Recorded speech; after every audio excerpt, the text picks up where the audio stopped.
5ই August সন্ধ্যায় সে 1000-এর অধিক খুনি হাসিনার কল রেকর্ড ডিলিট করেছে।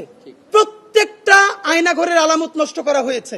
এই যে গুম কমিশন বলল যে প্রত্যেকটা আয়নাঘরের আলামত নষ্ট করা হয়েছে, হুম্মাম কাদের চৌধুরী থেকে শুরু করে ব্যারিস্টার আরমান থেকে শুরু করে তারা সবাই বলেছে আমার এখানে টাইলস ছিল, গিয়ে থেকে টাইলস নাই, ঠিকই পরে দেখা গেল সেই টাইলস যে তুলে ফেলেছে তার দাগ আছে।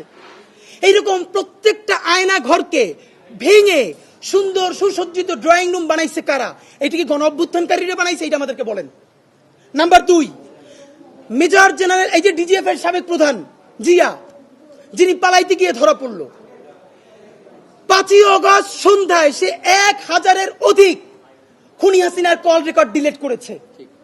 আপনি ভাবেন এই 1000 কল রেকর্ড ডিলিট করা হয়েছে, এরপর 2-4টা কল রেকর্ড সমস্ত আয়নাঘরকে গুড়িয়ে দেওয়া হয়েছে, এরপর সামান্য 2-1টা দাগ, সেইটা থেকেই যেই ডকুমেন্টারি করা গেল তা আমরা কেউ নিতে পারতেছি না। এবার আপনি ভাবেন যদি কোনো আয়নাঘর না ভেঙে অরক্ষিত রাখা হতো, যদি খুনি হাসিনার একটা কল রেকর্ডও ডিলিট করে না হতো, আজকে বাংলাদেশে হাতে যেই পরিমাণ প্রমাণ থাকতো তাতে আওয়ামী লীগ উচ্চারণ কথা তো দূরের কথা, আওয়ামী লীগের যে গণহত্যাকারী সেও মনে হয় সারাদিন আল্লাহর কাছে তওবা করতো।